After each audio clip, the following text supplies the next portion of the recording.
Hablando con científicos. Un programa de cienciaes.com para divulgar los avances de la ciencia contados por sus protagonistas. Con Ángel Rodríguez Lozano.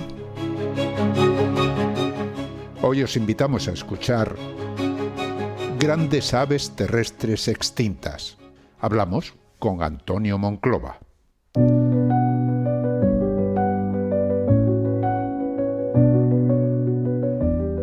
La historia de las aves terrestres extintas está llena de criaturas de todos los tamaños, muchas de ellas auténticos gigantes, como los colosales moas de Nueva Zelanda o el ave elefante de Madagascar. Aunque hoy han desaparecido, sus restos fósiles nos revelan que pertenecieron a aves incapaces de volar, que podían superar los 3 metros de altura y ponían huevos de hasta 30 centímetros, mucho más grandes que los de un avestruz.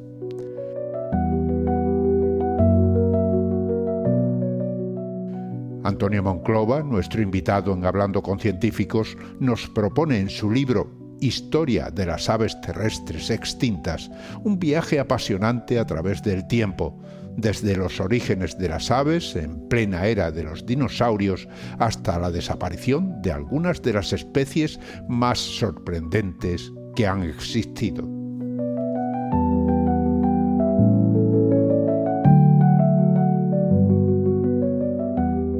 Hablamos con Antonio Monclova Boórquez. Es biólogo, arqueólogo, escritor, doctor en paleontología y prehistoria y sobre todo, y por eso le llamamos, porque es autor de un libro que se titula Historia de las aves terrestres extintas, de la editorial Guadalmazán.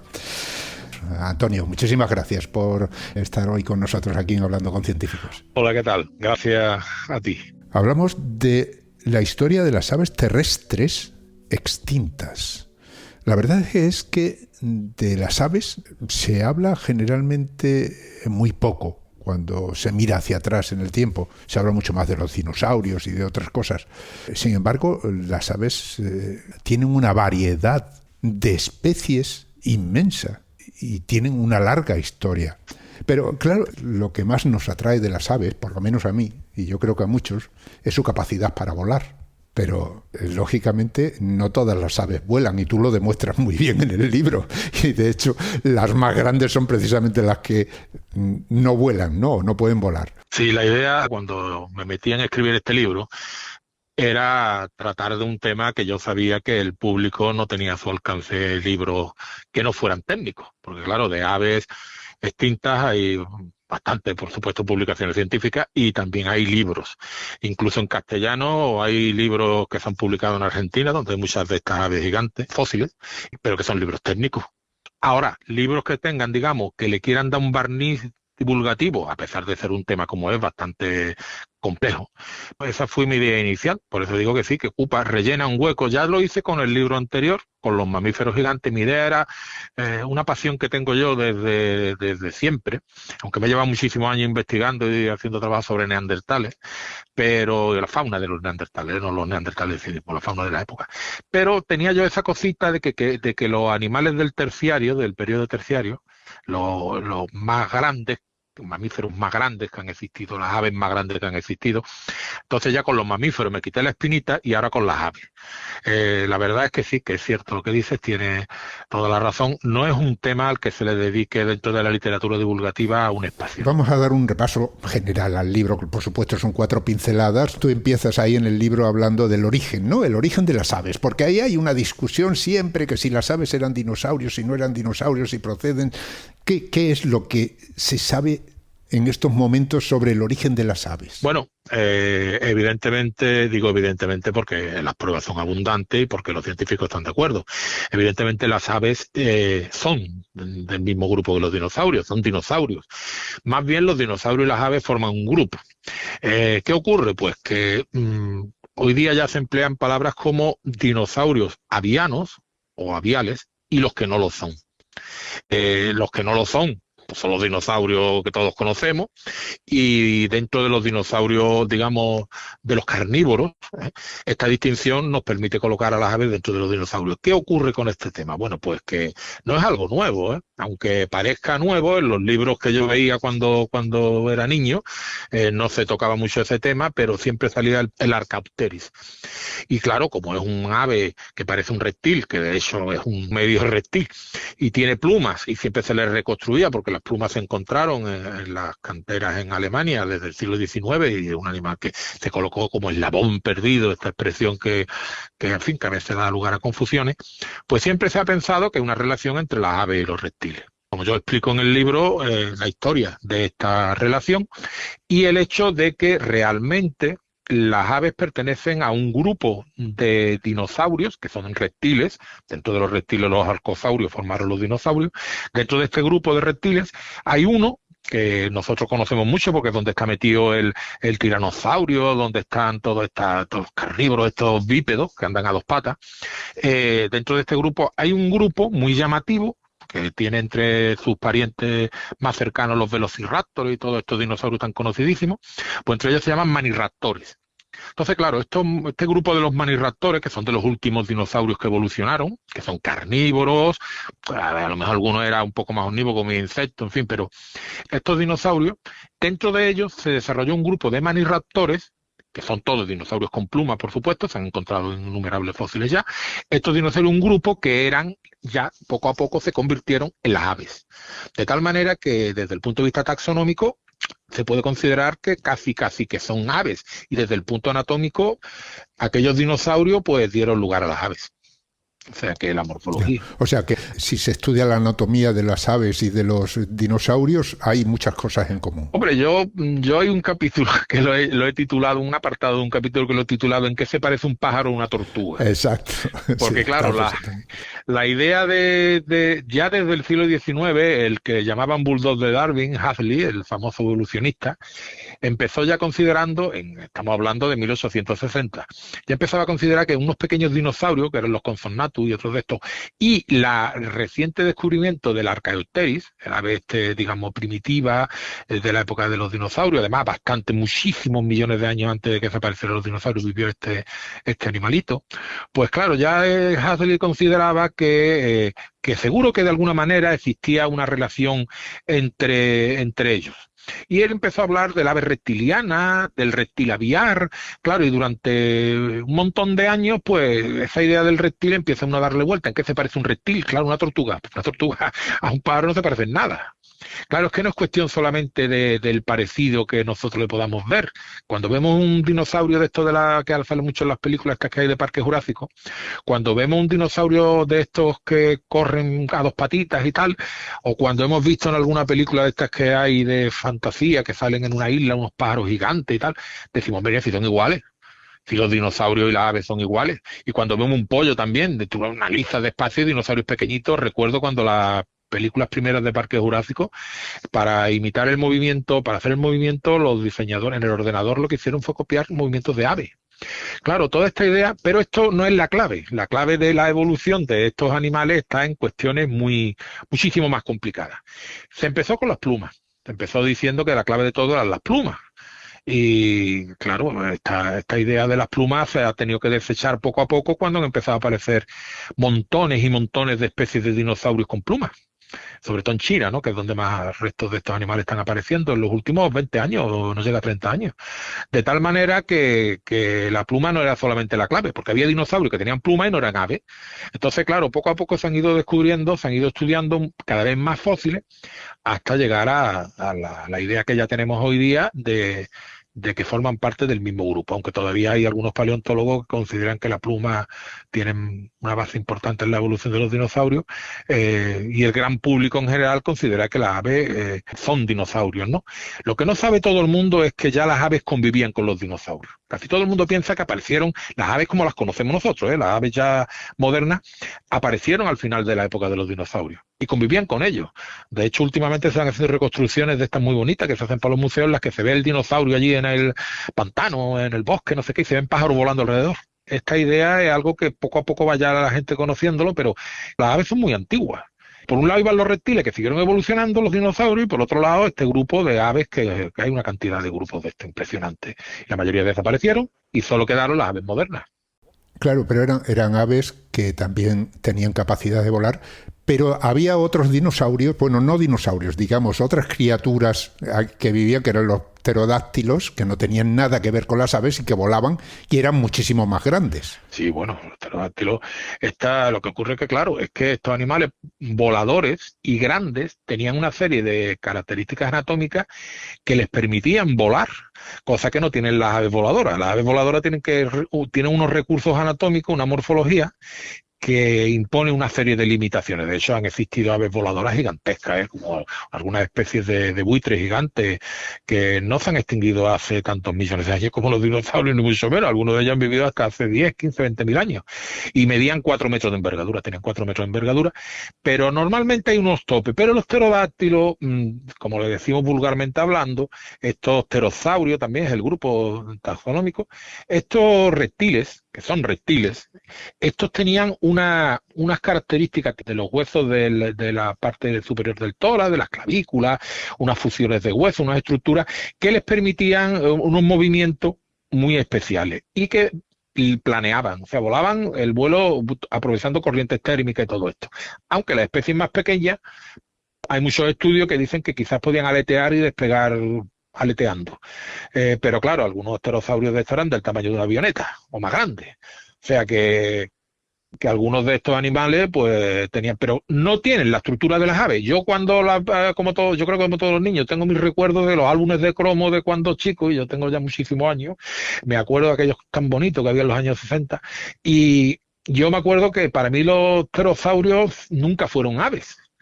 Porque claro, yo les veía los dibujitos, las caras que le ponían y tal y cual, decía yo, esto es un lagarto con unas alas de murciélago. Claro. Y claro. Y sin plumas. Y sin plumas. Sí, no, plumas no tienen. Pero sí que ya se ha descubierto que estos reptiles tenían una especie de pelusa, de pelos, que les protegían determinadas zonas. De hecho, seguramente tendrían que guardar calor, porque, vamos, es una discusión para otra cuestión, ¿no? Pero hay una discusión muy grande sobre los dinosaurios que pudieran tener sangre caliente, entre comillas, la expresión esta que se dice, son reguladores de temperatura, homotermos, que se dice en el concepto, ¿no? Y claro, estos pterosaurios, ya hay diseños de los que se hacen de reconstrucciones que le ponen estos pelitos, que en algunos yacimientos han quedado grabados, ¿no? Seguramente los necesitaban también, pero claro, no son aves. Y los dinosaurios con plumas tampoco son aves. Tampoco, y tenían plumas. Uh-huh. Y de todas formas, como comentas en el libro, esas aves primitivas tenían otras características que son típicas de los dinosaurios, como son dientes, como son garras, ¿no? Claro, tenían dientes, vamos, bueno, también había dinosaurios con pico, Quiero decir, que había dinosaurios que no tenían dientes, que para liar más la cosa se han ido descubriendo, pero bueno, tenían los dinosaurios al final tuvieron una serie de modificaciones en la dentición que le hicieron tener a los herbívoros. Hablamos ahora de dinosaurios que no tenían pluma, aparentemente son dinosaurios que no tienen nada que ver con estos, ¿no? Que son estos con cuernos, estos dinosaurios. Estos tenían un pico, pero que también del grupo de pico en el sentido de que era una estructura córnea, ¿no? En la boca, ¿no? Sí, estás hablando de los triceratops, ¿no? Esos que tenían 3 cuernos. Exactamente, los ceratópsidos, eso. Los ceratópsidos tenían una mezcla de pico y unos dientes detrás, ¿no? Bueno, pero cuando hablo yo ahora de pico, estoy hablando del pico de los maniraptóridos, de estos dinosaurios que sí son parientes de las aves. Y tenían pico, pero claro, hay estudios, que en el libro hablo de alguno de ellos, de cómo la variabilidad de los dientes de estos animales, la estructura microscópica de los dientes, ha permitido a los paleontólogos conocer la manera en los alimentos que consumían, digamos, sus nichos alimentarios. Y claro, se ha ido viendo que unos maniraptóridos, los aviales, los que se convirtieron directamente en aves, tenían unas capacidades de alimentación que los otros no tenían. Y evidentemente, al final, cuando cayó el famoso asteroide y las demás cosas que le ocurrieron a los dinosaurios, todos estos que no eran aves desaparecieron, no quedaron ninguno. Y los descendientes, porque ya no eran los maniraptóridos, los descendientes de los que, digamos, los que dieron a las aves, estos sobrevivieron. y tenían que ver seguramente con sus métodos de alimentación. Esa es una de las cosas que me ha llamado la atención en el libro, ¿no? Porque, claro, uno se pregunta, ¿no? Al final ese asteroide cayó, produjo una devastación enorme, desaparecieron, pues, no sé, más del 90% de las criaturas, o el 75% de las especies se habla, ¿no? Y los dinosaurios desaparecieron ahí, y las aves continuaron. O sea, algo tienen las aves que les permitió sobrevivir a esa catástrofe, porque la catástrofe fue igual para todos. La catástrofe fue igual para todos. Lo que ocurre es que, claro, después de la catástrofe quedó algo para comer. Quedaba algo para comer porque y semillas quedaron. Y pequeños animales también quedaron, insectos también quedaron. Quiero decir que la vida no acabó. Hay otras extinciones a lo largo de la historia, la del Pérmico, que ya estamos hablando de más de unos 300 millones de años. Hay extinciones anteriores que fueron más drásticas, más terribles. Pero la de los dinosaurios, dentro de que fue muy terrible para los dinosaurios, no lo fue para los mamíferos, que continuaron su proceso evolutivo, que ya había muchísimos mamíferos conviviendo con los dinosaurios, convivieron durante millones y millones de años. Todo el mundo piensa que eran unos ratoncitos, no, algunos eran del tamaño de un tejón, bueno, pero vamos, que se comían a los dinosaurios chiquititos, y las aves igual. Había aves ya que alcanzaron, algunas aves ya había, que no eran las aves en el sentido que nosotros decimos ahora de las aves modernas, sino aves pertenecientes a grupos más antiguos, que se llamaban enantiornitas, ¿no? Estas aves que vivían con los dinosaurios, estas sí desaparecieron, porque son de grupos que no se terminaron de adaptar. Las que sobrevivieron las conocemos como las neornitas, pero todas estas aves que vivían en aquella época, ya algunas de ellas, no todas, solamente algunas, alcanzaron un gran tamaño. Hay una en concreto de la que yo hablo en el libro, que es la Gargantuavis, este animal que sus fósiles se han encontrado en Francia, bueno, también aquí en el norte de España, cerca de la zona pirenaica, y también en Rumanía. El Gargantuavis cuyo nombre se lo pusieron en homenaje a Gargantúa. Ya podemos imaginar que el paleontólogo que hizo el estudio era francés, ¿no? Es francés. Bueno, pues el famoso gigante de la leyenda francesa, ¿no? El gigante Gargantúa. Bueno, pues el Gargantuavis es un animal grandísimo, es un ave grandísimo, bueno, un ave, es un enantiornito. Y además de haber crecido, era muy evolucionado, pero era de tierra. Cuando dices de tierra, quieres decir que no volaba, ¿no? Era, si mal no recuerdo de haberlo leído en el libro, del tamaño de un avestruz. Por supuesto, era un animal que se desplazaba por tierra, que no volaba, vamos. Pero de todas formas había muchas otras aves en aquellos tiempos. Existían en aquel momento de la extinción de los dinosaurios otras aves que son las únicas que aparecían en los libros divulgativos. Yo recuerdo de pequeño, y de actualmente hace poco, que las que aparecían eran unas que parecían gaviotas y otras que parecían como unos pingüinos, eran las Iornis, Sperornis. Estas aves eran aves marinas. Bueno, esta ninguna sobrevivió a la extinción. Se conoce que, claro, por su medio de vida y todo eso, pues fueron muy afectadas. Y tampoco eran aves modernas, ni tampoco eran aves antiguas. Estas eran algunas voladoras. Eran como una gaviota, vamos, realmente, la forma. Y algunas tenían dientes y otras no tenían dientes. Pero los dientes de esta ave no tenían ya nada que ver con los dientes de las anteriores primitivas aves. O sea, el tema es complicado, ¿no? A lo largo de esta evolución. ¿Qué tienen en común todas estas aves, que digo yo? No ya el Gargantuavis, ya quedaría como antigua. ¿Qué tienen en común estas aves que parecen gaviotas, los Iorni, Sperorni, todas estas que salen en cualquier libro de esto para niños? ¿Qué tienen en común con las aves modernas? Pues tienen en común la quilla. Este hueso alargado que hay sobre el esternón que permite la inserción de las alas. Esto es lo que diferenció a esta ave moderna. Una evolución de las cadenas. Y luego, a su vez, esta daría lugar a otro cambio, que es la diferenciación de dos grandes grupos de aves dentro de estas neornitas, dentro de estas aves modernas, ¿no? Que significa neornitas, aves nuevas. Aparecen dos grandes grupos, que son los que tenemos hoy día, y dentro de los cuales están los protagonistas de este libro, que son las paleognatas, que son a las que pertenecen, por poner un ejemplo, la avestruz, y las neognatas, que son a las que pertenece, por ejemplo, la gallina. Entonces, estos dos grandes grupos se empiezan a evolucionar.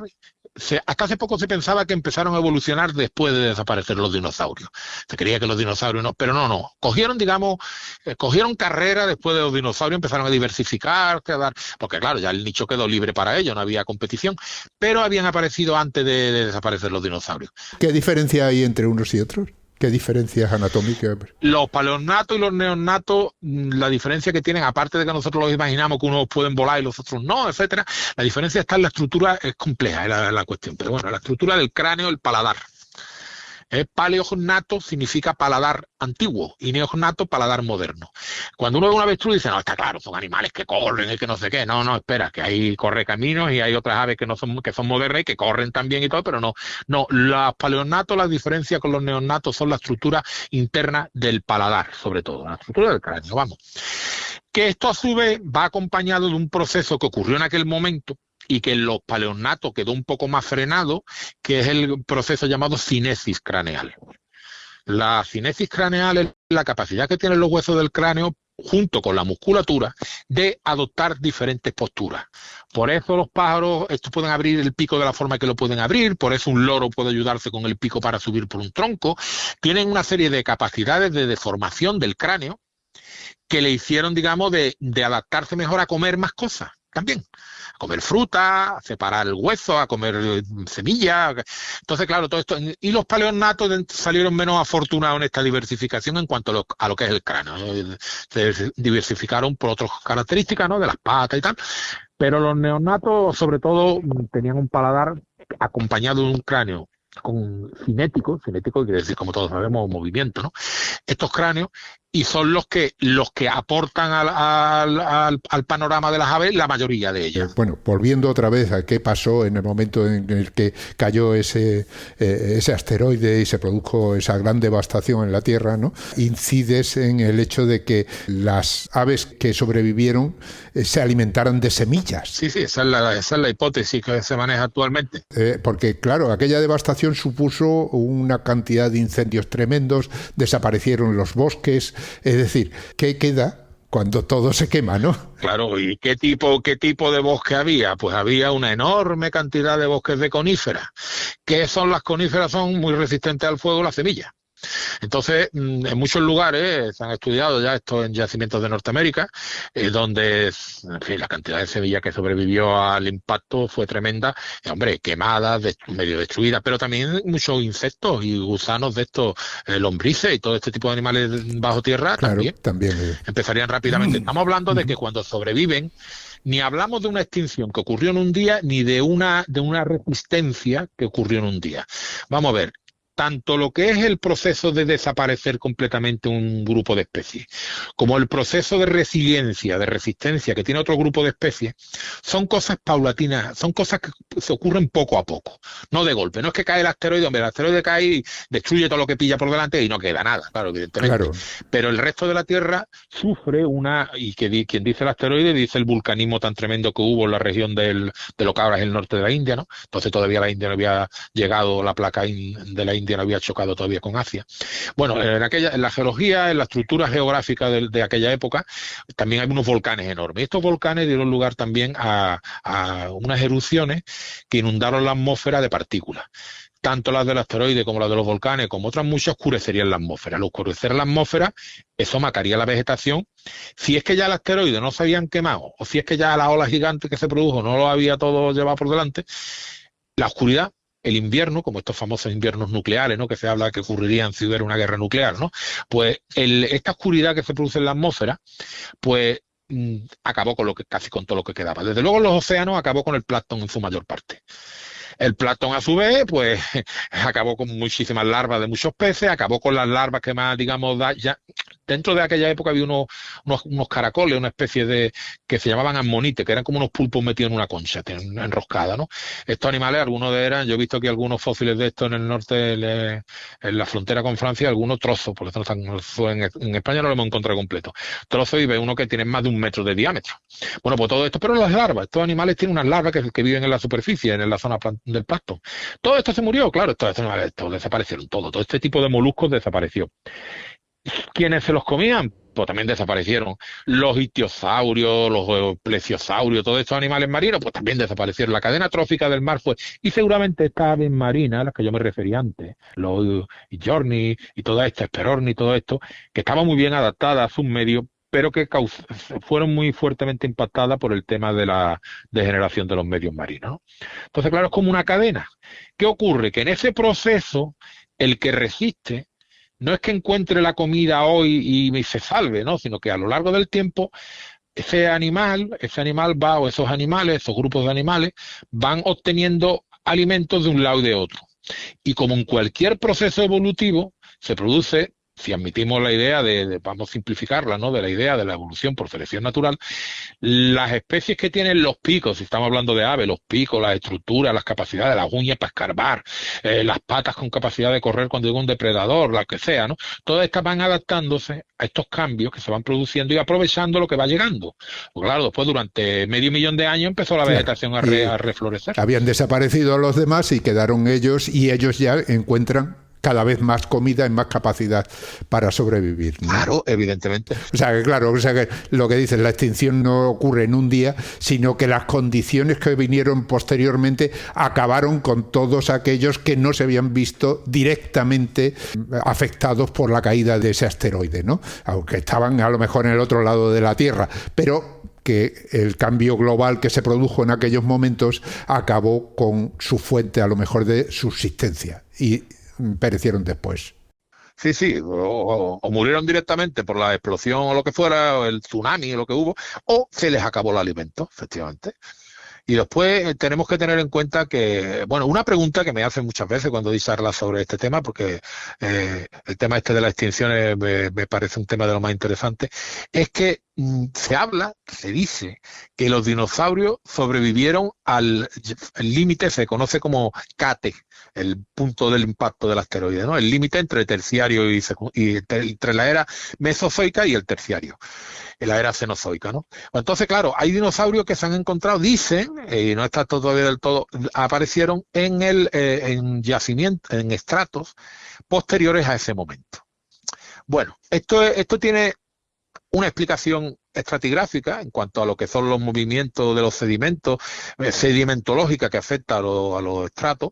Hay algunos yacimientos en Estados Unidos donde puede aparecer un hueso de dinosaurio que aflora un poco hacia partes que son más del terciario, ¿no? Pero esto tiene toda explicación en cuanto a son los movimientos de los sedimentos. Pero también ocurre una cosa que hay que tener en cuenta, que los dinosaurios pudieron haber sobrevivido muchos cientos de miles de años. No muchos años, sino cientos de miles de años en algunos lugares de la Tierra. Claro, está dado lugar después a la especulación de que puede quedar algún dinosaurio. No, eso ya no, tanto no creo que sobrevivieran. Pero bueno, ahí sí que sobrevivieron, y lo mismo le pasaría también a muchas de estas aves que pudieron haber sobrevivido puntualmente. Pero lo que, digamos, los ancestros que hasta ahora se han descubierto de las aves modernas, como Asteriornis, algunos de estos han hallado, le llaman, a este por ejemplo pusieron el nombre del ave, el pollo maravilla, los paleontólogos cuando lo encontraron. Porque claro, tenía todas las características de un ave moderna, pero estaba en el límite de la extinción, con lo cual eso demostraba claramente que se encontró en un museo, creo que en Suiza, me parece.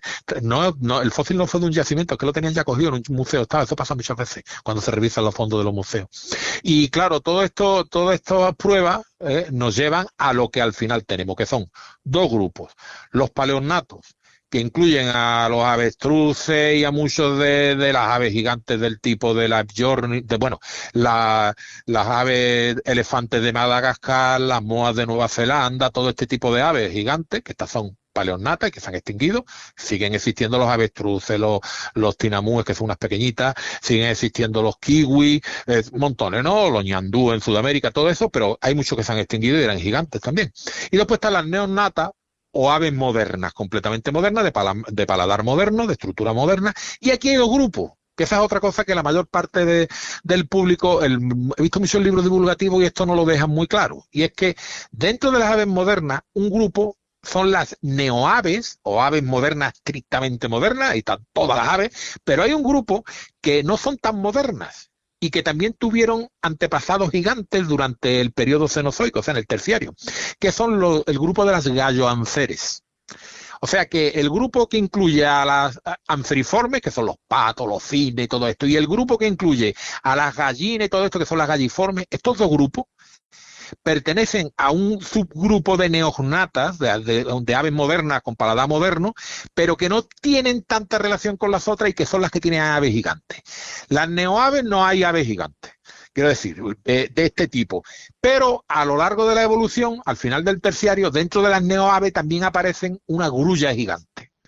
Es curioso porque, digamos, entonces, para distinguir, ¿no?, y darle un poco de forma a esto, por un lado tenemos aves gigantes de las paleornatas, entre las cuales pues tenemos, por poner dos ejemplos que el público suele conocer, tenemos a las aves moas de Nueva Zelanda y a las aves elefantes de Madagascar. ¿Vale? Estas son aves gigantes paleornatas. Después, dentro de las neornatas, tenemos a las galloanceres, que tienen antepasados dentro de las anseriformes que llegaron a pesar 500 kilos, y dentro de estas aves hay una gran variedad de ellas también, estas aves vivieron en la región de Australia y toda esta parte, y son también enormes. Y después, dentro de las neoaves, o sea, las aves estrictamente modernas, el grupo de las grullas hoy día incluye a una familia, que hay quien también la separa en un grupo separado, el orden Cariamiformes, que son las cariamas. Las cariamas son unas aves que hay en Sudamérica, que son parecidas a los correcaminos. No sé si el correcamino es como una especie de cuervo con manchita, no tiene nada que ver con el de las películas de los dibujitos, claro. No se parecen nada, pero vamos, lo ve uno en el diccionario y busca correcamino y rápidamente ves cómo es. Bueno, pues estos son como una especie de, más parecido a aves limícolas, aves de estas acuáticas tipo chorlitejos de estas así, y viven en Sudamérica, son muy terrestres, aunque pueden volar, y son las cariamas, ¿no? Bueno, pues este tipo de aves tienen unos parientes que eran las famosísimas y conocidísimas aves del terror. Estas aves, que es el último grupo del que trato en el libro, que son aves completamente modernas que se hicieron absolutamente gigantes. O sea que la portada del libro es una de ellas. Bueno, acabas de mencionar un buen grupo de aves gigantes, podemos decir, o aves muy grandes. Vamos a tomarnos un pequeño descanso y cuando volvamos, descríbenos alguna de ellas para que nos hagamos una idea, tanto de su tamaño como de sus características, ¿de acuerdo?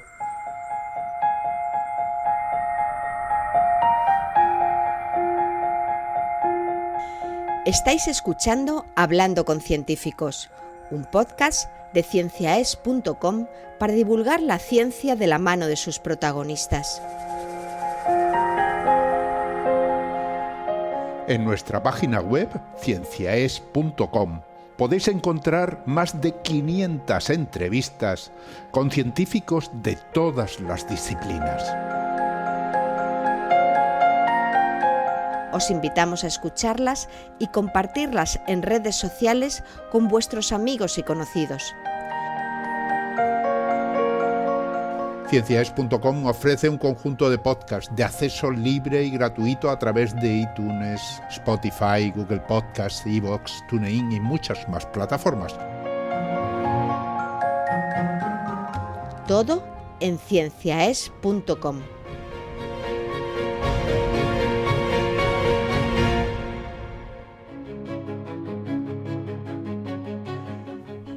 Continuamos hablando con Antonio Monclova Bórquez. Es biólogo, arqueólogo, escritor, doctor en paleontología y prehistoria y autor del libro Historia de las aves terrestres extintas.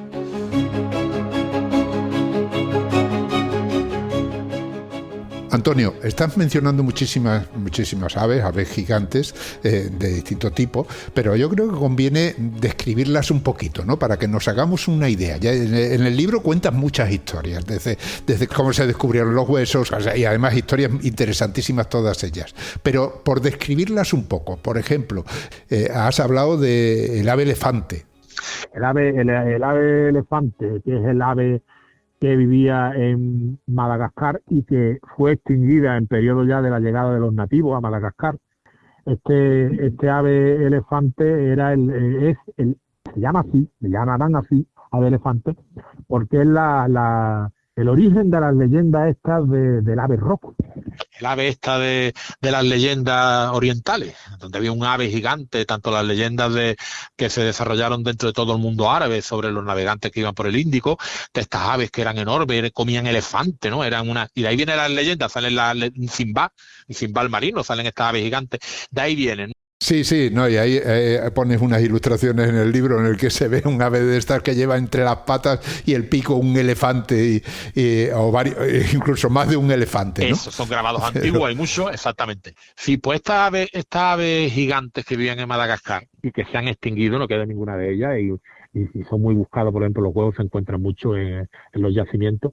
Este ave vendría a ser como una especie de avestruz enorme, unas patas mucho más fuertes, más grande que el avestruz, un animal resistente, la cabeza no muy pequeña, cuello largo, para decir El estilo de estructura la de un avestruz. Y la presión de los humanos en la isla, la caza y la presión de la agricultura, ya hablamos ya del neolítico, la agricultura, porque eran nativos que ya tenían agricultura, y primero presión de la caza y luego de la agricultura, pues hizo que estas aves se extinguieran antes de la llegada de los europeos. En este caso de los franceses, en la región de Madagascar. Y claro, cuando llegamos allí ya no quedaban ningún ave rock o ave elefante o aidiornis. Cuando dices grande, ¿de qué tamaño hablamos? Bueno, estamos hablando de animales de 300 kilos, estamos hablando de animales de tamaño respetable, muchísimo más grande que un avestruz. O sea que la altura de la cabeza podían ser 3 metros tranquilamente, ¿no? Sí, tranquilamente. Dependía, ¿no? Porque es que esa es otra historia con todas estas aves. Y es que siempre se tiende a exagerar lo que la historia, ¿no? Siempre se tiende a exagerar. Y se como los dinosaurios eran esto, las aves eran lo otro, pero vamos, los aipeornítidos eran aves muy grandes. De hecho, probablemente las leyendas vinieran de que los que visitaban Madagascar hace 2000 años o hace 1000 años, porque muchas de estas leyendas son en torno al siglo X, siglo IX, todas estas leyendas de las aidiornis seguramente fueron por ver a estos animales tan grandes, ¿no? Pero también hay aipeornítidos que en la familia que no eran tan grandes, ¿eh? De hecho, y el más grande, por cierto, no era el aipeornítido de costumbre, era una que le han puesto un nombre científico, siempre se basan en nombres que latinizan, ¿no? Este es el borombe, ¿no? El borombe porque es una palabra de Madagascar, ¿no? De la lengua malgache. Y el muleriornis, que era más pequeño que un avestruz. Entonces, claro, no todas estas aves, hay una variedad de especies de las que yo hablo en el libro, bastante curiosa, y cada una de ellas y pongo una fotografía en la que se ven a un avestruz y a las aves elefantes de varias especies para que se vea la diferencia. Una foto muy antigua de los años 30 por ahí, y recuerdo que sale un señor que creo que parecía un cuidador del museo o algo de esto así, nativo, y le llega a la espalda al pajarraco este, o sea, quiero decir que es más grande que un avestruz. Hemos hablado del ave elefante, has mencionado también a Moa de Nueva Zelanda. Es curioso, ¿no? Que ahí también mencionas, ¿no? El hecho de que ahí en las islas, ¿no? Sí. Pues, aunque sean islas grandes, ¿no? Porque Madagascar es isla, pero es muy grande. Y Nueva Zelanda tampoco está mal. Todo tiene su explicación y de ello hablo en el libro. Lo que pasa es que es muy complicado para explicarlo de palabras, necesitaríamos tener mapas y tal, pero bueno, cada vez al principio cuando llegan allí no son aves terrestres, son aves voladoras. Algunas son aves voladoras y otras saltan desde de isla en isla, entre comillas, de zona en zona, por ejemplo, por la región de Papúa Nueva Guinea y toda esta zona, como son por ejemplo el caso de los emúes, que todavía existen, de los casuarios, van llegando hasta colonizar. Y en Australia algunas de ellas se hacen enormes, ¿no? Pero claro, las de Nueva Zelanda se van quedando aisladas. Hay que tener en cuenta que en el movimiento de deriva de todos del continente de Australia, ¿no? Para que nos entendamos, es un continente en sí mismo Australia, de la placa industánica de la India, todo esto, y de la separación de la enorme isla de Madagascar. Entre ellos había cadenas de islas que se van formando y destruyendo, digamos, desapareciendo. Algunas se han mantenido y por eso en esas islas fueron quedando aves que luego evolucionarían hasta estos tamaños, ¿no? Entonces, claro, algunas de ellas, como las moas, alcanzaron peso, bueno, que si se habla de que se ha llegado a decir que algún borombe de esto, que era un ave elefante, que ya digo que se han encontrado muy pocos huesos, está recientemente descubierta, podía pesar hasta 700 kilos. Esta ya se salía de madre, ¿no? Esta no hay reconstrucciones en los museos porque no hay esqueletos, ¿no? Y más, ¿no? 700 kilos y más, ¿no? Pero resulta que las moas ya de por sí eran unos animales de los 2 metros, 3 metros, porque hay muchas especies de moa. Recuerdo una serie de sellos de Nueva Zelanda, que sacan muchos sellos de animales, ¿no? Sellos de correo, que hoy día ya parece que está desapareciendo el uso de los sellos de correo. Pues en esto que salían todas las especies ambientadas en la naturaleza, ¿no? Entonces, claro, hay algunas que son relativamente pequeñas. A decir que sean como un pavo, pero hay algunas especies que son, bueno, como la mitad que un avestruz. ¿vale? Pero había otras que eran antepasados de ellos, algunas especies de estas. Hablo ya en general no solamente de Nueva Zelanda, sino también de toda la costa africana, de la región también de Madagascar, como las tornis y todas estas que eran aves pues del tamaño de un pavo. También explico toda la evolución de estos animales. Claro, esto es para leerlo tranquilamente, ¿no? Ya, pero todas estas aves no eran, digo todas, del mismo aspecto que el avestruz, ¿no? Algunas tenían un parecido más a otras aves de cuello más corto y demás, ¿no? Bueno, sí tenían el cuello alto, depende de la especie que sea, sí tenían el cuello alto, pero claro, El avestruz tiene una capacidad cursorial de correr y tal, que por los estudios que se han hecho no la tenían estas aves. De hecho, en Madagascar ya digo lo que pasó, pero es que lo de Nueva Zelanda fue más reciente incluso, porque Nueva Zelanda desaparecieron poco antes de que los ingleses colonizaran la isla y la mataron a estas aves los maoríes, los nativos. Que se hacían con ellos, que cuando llegaron los ingleses estaban todavía las capas esas con las plumas y las cosas que había allí, y se dice, no, quedaba algunas, se ha hecho muchas discusiones sobre los primeros exploradores ingleses, pero no creo yo que quedaran. Yo, por lo que he leído y he visto mucha bibliografía antigua, textos antiguos, no veo yo que en el siglo XIX quedara ya ninguna al principio del siglo XIX. Pero estos animales eran lentos, que es a lo que voy, y seguramente fáciles de cazar. Sí, se enfrentarían, sería lo que fuera, pero el otro le tiraba una lanza, una flecha y nada, pues esa noche comían pavo, ¿no? Porque te veían ser animales muy comestibles. Por cierto, que de este tema me lleva a otra cuestión también de aves gigantes, que son las aves gigantes que se han hecho gigantes en las islas. Porque hemos hablado de que he comentado que muchas de estas aves cuando llegan a la isla no son aves terrestres, son voladoras, llegan volando a la isla. Pero sobre estas aves como la de Nueva Zelanda hay muchas discusiones, sobre las aves de Australia como los dromornítidos, estas especies de patos gigantes, ¿no? De todas estas que también tenían 500 kilos, que son de Australia. Todos estos animales se discute sobre su antepasado, que si eran voladores, que si no lo eran. Hay muchísimos estudios hechos, yo planteo aquí en el libro varias de las hipótesis que hay, pero hay uno que desde luego es el que mejor se conoce, y ese lo extinguimos nosotros, que es el dodo. Claro, el dodo, pero bueno, era un ave, pero no era tan grande realmente, ¿no? Esta no podemos calificarla de ave gigante, ni muchísimo menos. Claro, la idea del libro es hablar de aves gigantes y extintas. Claro, si yo empiezo a hablar de aves extintas, ¿cómo me voy a dejar el dodo? Pues claro, el dodo desaparece en el siglo XVII. Claro, que el dodo es un ave grande, pero no es más grande, desde luego, ni llega al tamaño de los avestruces. ¿El dodo qué es? El dodo es una paloma, así de sencillo, es una paloma. Y como paloma llegó allí a las Islas Mauricio, al archipiélago de Mauricio. De hecho, había varias especies de dodo, los dodos y los solitarios, les llamaban, porque los solitarios son como un pescuecillo más largo, estas son otra forma, ¿no? Entonces, los dodos y los solitarios llegaron como palomas. Y de hecho, todavía quedan algunas palomas medio gigantes en otras islas del Índico. Digo medio gigantes porque las más gigantes de todas, palomas voladoras, las palomas voladoras más grandes de todas, que seguramente serían casi como una butarda, animales ya de muchos kilos, estos han desaparecido.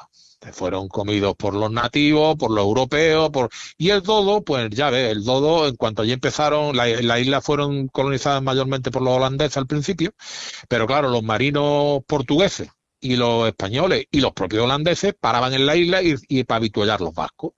¿Y con qué se avituallaban los barcos? Pues imagina, con los pajarracos estos, que según cuentan, y he estado leyendo algunas cosas muy curiosas, hay muchas crónicas, claro, que desaparecieron en el siglo XVII, hay muchas crónicas sobre lo sabrosos que estaban. O sea que claro, eso desaparecieron. Entonces, claro, este es un ejemplo de aves gigantes que hemos extinguido nosotros. También hemos extinguido varias especies de avestruces. Cuando digo nosotros, decimos los occidentales. Porque claro, otras aves gigantes las extinguieron los nativos, como la de Madagascar o la de Nueva Guinea. Ahora todas las demás que salen en el libro ya se extinguieron hace muchísimo tiempo, ellas solitas, antes de estar el hombre y todo esto. Sí, bueno, en el libro hablas de muchas otras aves. Por ejemplo, comentas el gigante del Aguat. Cuéntanos un poco su historia. Sí, bueno, eso es una leyenda. Eso, vamos, dentro de la parte esta de las Islas Mauricio, de todas las islas estas del Índico, todo eso, de ese capítulo que yo hablo sobre la exploración de la isla y cómo se llegó a la extinción, descubrimiento y extinción, ¿no? Porque es un buen ejemplo que no tenemos de época moderna, no tenemos, por ejemplo, de Nueva Zelanda, pues no hay manera de describir qué hicieron allí los nativos porque no hay nada escrito. De Madagascar hay algunas cosas, pero sobre las leyendas del pájaro rojo y todo esto, pero de Mauricio hay una gran cantidad de información.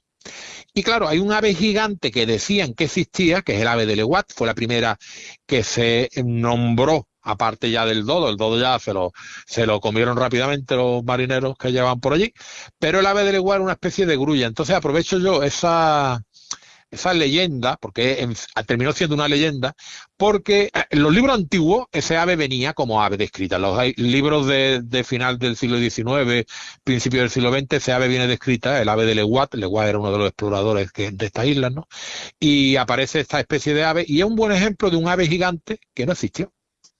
Pero había otras que las ponen a su lado, que son los dodos y todo esto, ¿no? Los solitarios y todo esto. Y claro, es una leyenda que quedó muy bonita, que se dio por realidad y que yo aprovecho para meter dentro de la historia de todo lo que es la colonización de esta isla del Índico y el efecto de los navegantes, ¿no? Cuando llegaron a esa zona. El gigante de Leeuwat es un ave... Es una especie de grulla. Bueno, vamos a ver, dentro del grupo de la grulla hay unos paros de estos de agua, se llaman calamones, ¿eh? Y estos calamones, bueno, aquí en la península llegan algunos migrantes, pero es raro, ¿no? En África, estos calamones, pues parece ser que son los que originaron en esta leyenda, porque alguien encontró, había un calamón de color blanco. Hay todavía, está en peligro de extinción, pero es un calamón de color blanco, y parece ser que alguien confundió este pájaro que tiene el cuello más cortito y es más chico, como una gallina, y entonces parece que empezó la historia. Pero bueno, es interesante porque yo siempre procuro en los libros estos que intento divulgar también aspectos históricos. Si puedo, en algunos casos, las exploraciones para descubrir los restos, los huesos de los animales, los fósiles, ¿no? Y en otros casos, pues como es cosas que no hay exploración de los huesos, de cómo entraron en contacto con estos animales hasta su extinción. En el libro anterior, en Megafauna, sí tuve ocasión de hablar de las expediciones a Mongolia buscando fósiles en los años 20 y de las expediciones de la búsqueda de esta famosa guerra de los dinosaurios, que sobre todo encontraban mamíferos también, en América del Norte, a mitad del siglo XIX. Entonces, pero aquí en esto de las aves no hay grandes expediciones buscando aves. Muchos de los descubrimientos, fíjate, el borombe este de 500, 800, 700 kilos, esto se discute mucho, es reciente el descubrimiento. Con lo cual nos encontramos que muchos de estos estudios pues son recientes. Gargantuavis también, se descubrió en los 90. Claro, pero de todas formas, dentro de lo que es el registro fósil se pueden encontrar los huesos, pero en el caso de las aves también están los huevos. Y de algunas de estas especies se han encontrado los huevos. Y se sabe el tamaño y se han estudiado. Y eso lo comentas también. Tema muy importante. Yo le dedico a ese tema, sobre todo cuando hablo de los avestruces, le dedico a ese tema un interés especial, al tema de los huevos, porque se han utilizado durante décadas y décadas para categorizar o denominar especies. Entonces, la especie es el huevo, como la huella que deja un animal se considera que es de dinosaurio. Bueno, pues pertenece a una equinita, una huella, pues se dice que es de tal dinosaurio, pero claro, tal dinosaurio tú no lo tienes, entonces lo que describe es una ignoespecie. Bueno, pues con los huevos también empezaron a describir especies y se estudiaron los huevos con mucho detenimiento, porque claro, cada grupo, los avestruces eran muchas especies, también hemos extinguido los seres humanos modernamente muchas especies de este tipo, había muchas especies que se distinguían por los huevos. Entonces la evolución de los avestruces se ha estudiado en gran medida por la estructura de los huevos. Máxime cuando desde la prehistoria se empezaron, ya desde finales del Paleolítico o incluso mediados del Paleolítico, las culturas del Paleolítico y por supuesto las del Neolítico, emplearon como, digamos, adornos y como los cáscaras de huevo de avestruz. Sobre todo el Neolítico, ¿no? Aquí en España hay yacimientos que aparecen. Entonces, claro, todo eso ha permitido seguir la trayectoria de especies, subespecies, de todo eso. Pero además los huevos tienen otra importancia curiosa, y es porque, claro, estas aves ponían huevos, en algunas de ellas la pregunta del millón es, ¿y no los aplastaban cuando los incubaban? Entonces yo dedico a eso otro aspecto. En el libro hablo del efecto de la estructura del huevo en relación a ¿qué ocurre? ¿Qué se ha estudiado sobre ese tema? Bueno, pues se han hecho estudios muy interesantes sobre hasta incluso quién incubaba el huevo. Vamos, los avestruces, por ejemplo, los huevos incuban entre los dos, entre el macho y la hembra. Pero no hay grandes diferencias, no hay tales diferencias de tamaño como en algunos de estos animales. En algunos dromornítidos la hembra puede nacer casi el doble que el macho. ¿Qué ocurre? Que lo tenía seguramente que incubar el macho. Entonces, en algunas especies se ha descubierto que esto dio lugar a una a un cambio en la estructura de la incubación, a un cambio en los papeles, en los roles de los individuos en cuanto al cuidado de los pollos. Hay estudios, yo describo en el libro los últimos estudios que se han hecho, un poco para que el lector vea que el tamaño del huevo tuvo unas consecuencias.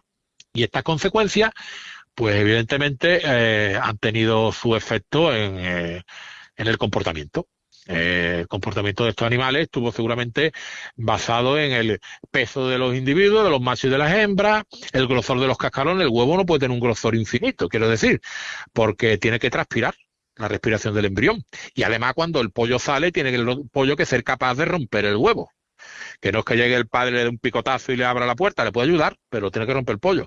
Entonces, claro, el cascarón puede ser grueso, pero no demasiado. Claro, la ave gigante es una pregunta, esta pregunta me la han hecho algunas veces. Y bueno, ¿y cómo la ave gigante? ¿Qué pasaba con el cascarón? ¿Cómo era el cascarón? Pues claro, el cascarón de estos animales es una fuente de datos bastante interesante cuando se dispone de él. La mayoría de los que más se han estudiado son los de avestruces. Después se han estudiado mucho también los de Moa, que se siguen encontrando, son huesos.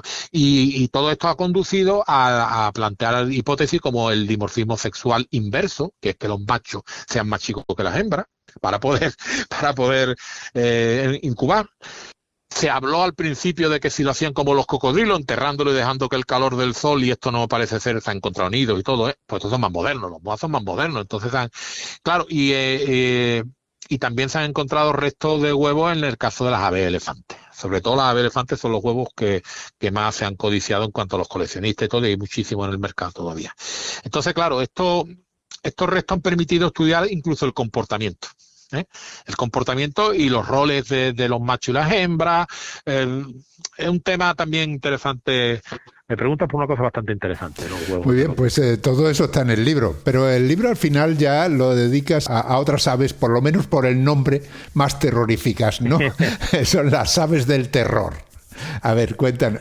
Sí, estas son las que en la mayoría de las entrevistas que me han hecho de radio, de prensa, empiezan preguntándome por las aves del terror. No. Yo tengo que aclarar que el libro no va de aves del terror, aunque en la portada hayan puesto un ave del terror. Desde luego tengo que reconocer que yo desde la infancia estas aves me han producido una especie de, no de miedo, pero sí de interés especial, ¿no? Cuando las he visto en los libros. Las reconstrucciones que hacían los grandes pintores de principios del siglo XX, que han aparecido en los museos, las reconstrucciones que salían en los libros, en los cromos de los álbumes. Estas reconstrucciones, estas aves siempre pisando la cabeza a un mamífero, comiéndoselo, y de Sudamérica. Y algunas de Europa, como la que entonces se llamaba Viatrima, que actualmente el nombre, como le pasa a muchos animales de estos, tienen que cambiar los nombres porque se pusieron otros antes, se llaman Gastornis, ¿no? Bueno, pues la sorpresa que uno se lleva en los últimos años, que algunas de estas aves terroríficas en su aspecto, que son de patas largas o algunas de patas gruesas y potentes, cabezas que el pico ocupa casi toda la cabeza y la cabeza mide como la cabeza de un caballo casi, o sea que estamos hablando de cuellos largos, algunas de ellas, con pinta de que pegaban unos picotazos que no veas. Bueno, todo esto, algunos de ellos resulta que al final, y algunos como este de Australia, de los morlitis, estos de 500 kilos, resulta que al final no son carnívoros, según los últimos estudios. Podrían aterrorizar lo que fuera, pero no son carnívoros. Por ahí empiezo ya a contar un poco sobre el terror que se tiene. Incluso hablo del terror que se suele tener a los dinosaurios por su aspecto. Se le tiene el aspecto, dicen, claro, pero es lógico tenerle terror a un velociraptor tal como sale en la película, tal como nos lo presentan. Bueno, pero las aves estas también. Seguramente si las viéramos al natural, pues por mucho que quisiéramos, con colores que deberían de tener unos colores muy llamativos y tiene unas plumas que se ponían de pie en la cabeza, en fin. Y todo esto, los fororácidos, que son las aves del terror por excelencia, esos sí eran carnívoros. Vivían en Sudamérica, llegaron ahí algunos fósiles que se han llegado a encontrar en Florida, se vieron centrados en Sudamérica porque no podían cruzar el istmo de Panamá, estaba cortado, era agua. Entonces, hasta que no se produjo lo que llaman los zoólogos el gran intercambio, que volvió el istmo de Panamá a cerrarse y permitió que las faunas cruzaran de un lado a otro, no pudieron llegar a las aves del terror arriba. Pero claro, las aves del terror tuvieron poco que hacer, porque cuando fueron más arriba se encontraron con los dientes de sable y todo este tipo de animalitos que seguramente se despacharon a... Entonces, claro, en el sur Actualmente en Argentina se encuentran muchísimas de estas especies, ¿no? En todo el cono sur. Y sí, esas son las que le han llamado aves del terror. Pero bueno, por poner nombre al bicho este gigante de Australia, que después ha resultado que puede que sea herbívoro, seguramente el dromornítido este, le han llamado el nombre vulgar pato del demonio. O sea que aquí, por poner nombre, ¿no? Yo recuerdo un mamífero, de los que saqué en el otro libro, que parece un cerdo, pero no es un cerdo, tiene pinta con unas excrescencias en la cabeza, una especie de cuernecillos de adorno saliente y tal, pero de 2 metros de alto. Y aquellos bichos le llamaron los cerdos del infierno. O sea que sí, las denominaciones estas de que son los dinoius y todo este tipo de animales que eran carnívoros seguramente, pero que vivían en Norteamérica a mediados del Terciario. Claro, la historia esta de aves del terror, llamarle aves del terror ha sido un poco de la promoción que le han hecho los paleontólogos a estos animales, que desde luego, sí, tenían que aterrorizar. Yo dedico en un capítulo a hablar de eso que decía hace un momento, de la imagen del dinosaurio, de cómo la sola imagen de un ave del terror, de las reconstrucciones que se han hecho en los libros y en los museos, y no veamos cuando vemos un esqueleto, porque los esqueletos completos están en los museos, se pueden ver, y están, en fin, que asustan, no ve un bicho tan grande con ese pico y con esas garras, aunque luego se descubre que algunas especies como los gastornis, estos probablemente por la estructura del pico y la estructura de donde insertaba los músculos del pico seguramente serían herbívoros, ¿no? Pero los que son carnívoros, incluso los herbívoros, su aspecto es ese, ¿no? ¿Qué ocurre con estos animales? Que no coincidieron con el hombre, ninguno de ellos. Se dice que en Norteamérica pudo haber llegado alguno de las primeras culturas de nativos, los paleoindios, ¿no? Pudieron haber llegado, no llegaron al sur, hay algunas especulaciones sobre la convivencia con el hombre, pero no convivieron con el hombre y por tanto el hombre no tuvo nada que ver con su extinción. En cuanto a la extinción de muchos de estos animales, claro, ¿cómo se extinguieron? Porque lo mismo que hablamos del origen y de la evolución y todo eso, ¿cómo se extinguieron estos animales? Fue por competencia con animales, sobre todo mamíferos, más modernos, fue por cambios climáticos que se producen en diferentes momentos del terciario, sobre todo en el tránsito del Mioceno al Plioceno. Estamos hablando de periodos en torno a hace 20 millones de años, se producen cambios, después otros pocos de cambios se producen hace unos 5 millones de años, y todos estos cambios van dando lugar a que los ecosistemas en los que estos animales eran los reyes, ¿no? Estas aves del terror de Sudamérica, no había ningún carnívoro que fuera, digamos, más poderoso que ella, entre comillas, ¿no? Entonces, claro, en cuanto llegan carnívoros, célidos y cánidos, procedentes de la fauna de Norteamérica, del continente del norte, ¿no? Pues claro, ya la competencia acabó con ello, ¿no? Y otras, bueno, están las que hemos extinguido nosotros, digamos, incluyamos nosotros a los nativos de Nueva Zelanda, incluyamos el ser humano, ¿no? Pero después otras muchas del libro también explicó cómo se van produciendo las teorías que hay, las hipótesis que hay, ¿no? Sobre cómo se extinguieron. No solamente hablo de eso en cuanto a las aves de la caída del asteroide, ¿no? Sino también de estas. Como ves, el contenido del libro, lo dijiste al principio, es bastante largo, no es que tenga una longitud el libro de 400, no llega a 300 páginas, pero reconozco que ahora he procurado darle un tinte, digamos, que no sea totalmente técnico, porque imagina cómo sería esto visto desde un punto técnico. Sí, pero bueno, en todas las páginas hay un conjunto de referencias para todo aquel que quiera ampliar, o sea que, el que quiera profundizar tiene materia para rato, sí. Como me decía Antonio Sánchez Marco, que me hizo el prólogo, un buen amigo de hace muchísimos años ya, este hombre es paleornitólogo y una de sus especialidades son los avestruces fósiles, pero bueno, también trabaja mucho con los arqueólogos, ¿no? Arqueozoólogos, ¿no? Pero que este hombre me decía que para su entender y el de otra gente con las que él ha hablado, este libro era una especie de puesta al día, de resumen, se llaman en este tipo de libros, se llama puesta del estado de la cuestión. ¿Cómo está la cuestión del estudio de este tipo de aves? Entonces, claro, la bibliografía es una bibliografía extraordinariamente técnica. También hay pies de página en los que son aclaraciones de palabras. ¿Qué digo yo? El pigóstilo de un ave es esto. Estoy explicando palabras para que el lector sepa a qué me estoy refiriendo, ¿no? Pero después hay una bibliografía de revistas técnicas que, bueno, no voy a decir que sea impresionante, he puesto yo, ¿no? Pero que es muy técnica en el sentido de que te explican cosas y muy actualizada, bibliografía, y hay bibliografía que es hasta prácticamente 2024. Entonces he procurado ahí, digamos, que el lector tenga, si es un lector con digamos, con estudio, o aspira a tener conocimientos de este tema a nivel ya universitario, pues lo puede hacer. Puede profundizar, sí. Pero si no los tiene y simplemente tiene curiosidad, también. O sea, que lo puede leer perfectamente, porque aquí se mezclan todo tipo de historias, como tú has ido contando. Sí, también hay muchas referencias históricas, hay muchos libros antiguos, y pongo ilustraciones históricas como esta de la Averroes que me dijiste, ¿no? Intento también que el que quiera pueda buscar textos históricos y mirar también la historieta, ¿no?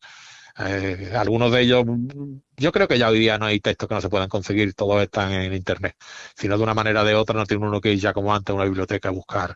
Algunos textos de estos hace unos años, no sé, para encontrar estos textos habría que haberse vuelto loco. Hace 20 años. Ahora es más cómodo, por lo menos se puede ir a ellos más directamente. A veces cuesta trabajo encontrarlo, pero te lo suministran las bibliotecas digitales. Muy bien. Bueno, pues aquí tienen el libro, todos los que nos habéis escuchado hasta este momento. Muchas más historias quedan reflejadas en este libro, que se llama Historia de las aves terrestres extintas, de Antonio Monclova. Antonio, supongo que estás ya preparando otro libro, ¿no? Pues sí, porque mi idea inicial era hacer uno sobre los mamíferos, otro sobre las aves y otro sobre el mundo acuático. Y en ese estoy ahora. Porque claro, el terciario está plagado de vida acuática gigante también, que no son dinosaurios. Valga como ejemplo, aunque no es de lo que yo trato en el libro, valga por ejemplo el famoso megalodón, el tiburón este gigante. Bueno, pues ahora estoy metido en el mundo del megalodón, en ese mundo, pero no con peces, sino tocando mamíferos, aves también gigantes de las orillas, ¿no? Albatros, parecido a unos albatros, ¿no? Con picos llenos de dientes y 3 metros de envergadura y cosas así, ¿no? Que los había también. Una especie de hipopótamos marinos, también existían grupos que están totalmente extinguidos. Un cachalote carnívoro que habrá sido probablemente el carnívoro marino más destructivo que ha existido. Ese libro también tiene su cosita. Pues aquí nos tenemos que despedir. Muchas gracias, porque me ha dado la oportunidad de contar ampliamente, que no en todas las entrevistas puedo extenderme tanto. Bueno, pues aquí estamos. Hemos hablado con Antonio Monclova Borquez. Hemos dicho que es biólogo, arqueólogo, escritor, doctor en paleontología y prehistoria y autor del libro Historia de las aves terrestres extintas, de la editorial Guadalmazán. Antonio, un placer hablar contigo y hasta pronto. El placer ha sido mío. Muchas gracias.